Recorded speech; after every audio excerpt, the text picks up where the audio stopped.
Այսօրվա մեր դասի թեման է ցուցակներ, դասի նպատակը սովորողների մոտ զարգացնել և ձևավորել գիտելիքներ Python ծրագրավորման լեզվի ցուցակների վերաբերյալ,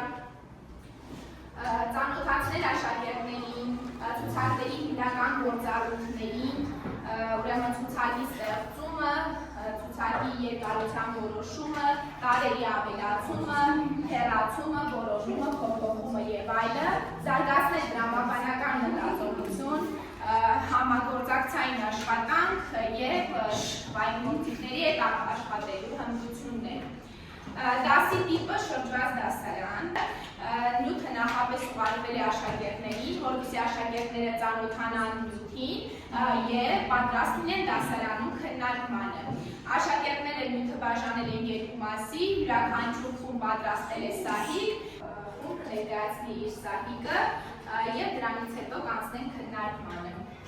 Հիմա առաջին խումբը ունեք 5 րոպե ժամանակ, կարող եք միակ կրկնել ձեր նյութը եւ դա այստեղ ներկայացնել նյութը։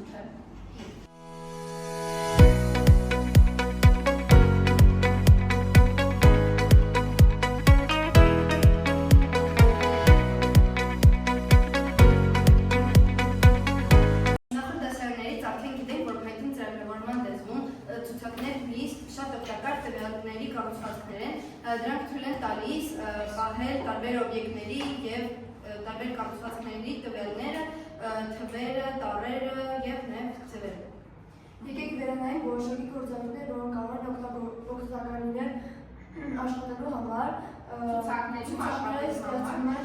քառակուսի փակագծերի մեջ։ Հիմա բացատրեք ծրագիրը, ինչ է այստեղ գրված։ Այստեղ գրված է MyList, որը հավասար է քառակուսիներ, այսինքն մեր բոլոր տվյալները տեղադրելու ենք այս քառակուսիների։ Հիմա այս պահին դատակ է ցուցակը։ Իսկ երկրորդում ցուցակը, որը պարունակում է տարբեր տեսակի տվյալներ, ինչպիսի տվյալներ է պարունակում։ Թվեր, բառեր, տեքստ, չէ, տարբեր տվյալներ կարող է ցուցակները պարունակել։ Հաջորդը։